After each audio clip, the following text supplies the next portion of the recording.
Hey guys, so it has been a while. I've been doing a lot. The past 2 weeks I've been in Peru, I've been in Austin, and that's kind of where we're coming in with this video here. I was at Henzo's training with John Danaher. He's actually right behind me in this match, and this is one of his black belts. But to fill you guys in, basically I went down with a company called Guardian down to Peru, pretty much explored all around there. They have a few gyms. They're a non-profit jiu-jitsu organization helping kids get into jiu-jitsu.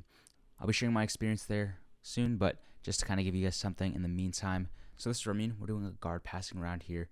One of the main things that I'm just trying to keep in mind, first of all, I think he would have gotten that mirror lock right there if he like really ripped it. I just felt the pressure and I was like, holy shit, I need to grab that. So one thing that I'm really trying to be conscious of after it happened right here is, as you can see, as he dives in for the body lock, it's because he won the inside space on the top hip here, and as he gets that arm over and drops to collect the hips, he can capture it and start to flatten me out. And as we get into more sequences later in the round, I want you guys to pay attention to that.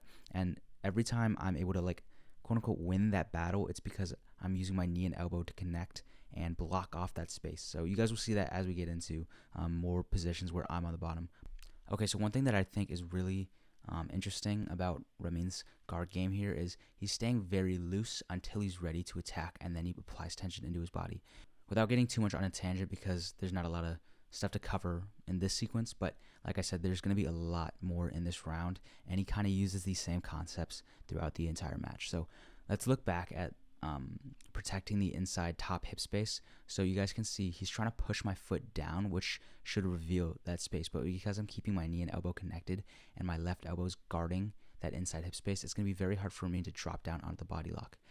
And if you really look at jiu-jitsu like math, like I'm a 4-year purple belt going into John Danaher's like room and rolling with John Danaher's black belt, but these concepts are universal. So like no matter the skill level, like right here, right, as he's trying to drop down onto the body lock, because I'm blocking the inside space using my knee and then reinforcing with my elbow, it's still hard for him to pass. So even going up against people that are much better than you, if you know the rules to the game and you just follow the rules and play on those counters, then you should be able to level out the playing field no matter the size difference or the skill difference.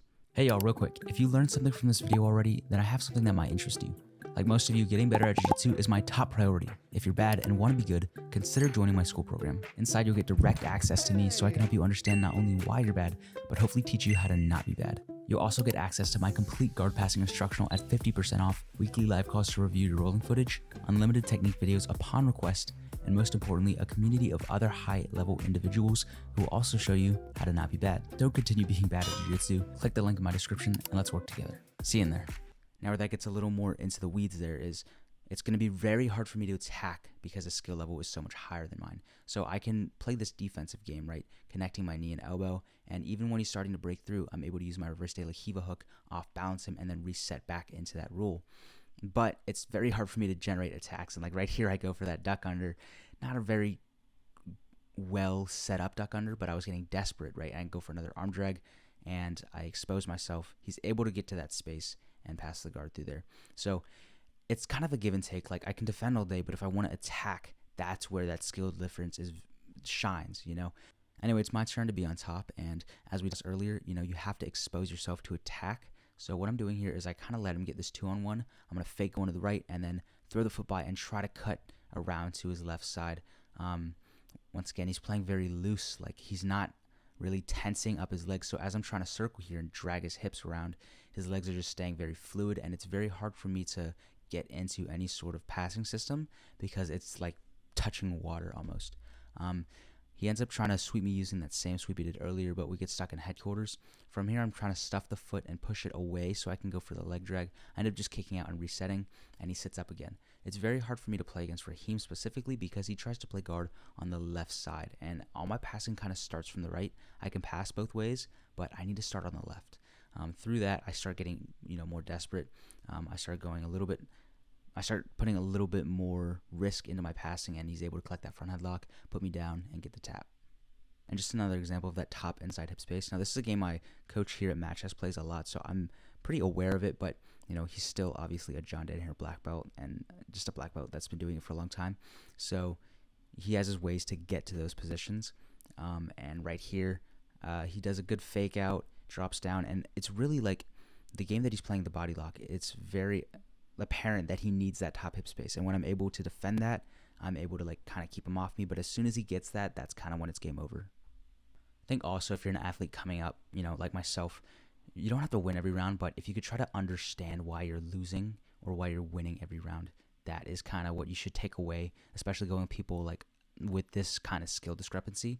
I'm not able to win, but I'm learning why I'm losing and what I need to prevent myself from losing, like covering that inside top hip space. So now throughout this round, I've continuously tried to get into his back, but he's too flexible and his limbs are too fluid. So I'm going to switch it up here.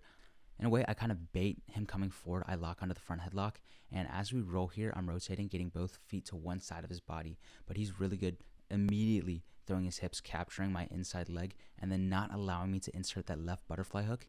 Because I can't lift him and force him more so to that side, he's able to start twisting his hips and pops his head out of the guillotine. Now I try to use this strategy once again. As he wrestles up here, I dive in for the guillotine, and I'm trying to set my legs out to the left side. But you guys can see immediately as he puts my butt to the ground, he's dragging my legs out to the right. And by doing that, he puts his body on the opposite side of his head, and it's easy for him to escape the guillotine. But that'll pretty much wrap up this video. A lot of good rounds here at Renzo's tonight. I have another round with a 14-year-old standing right behind us, actually passing.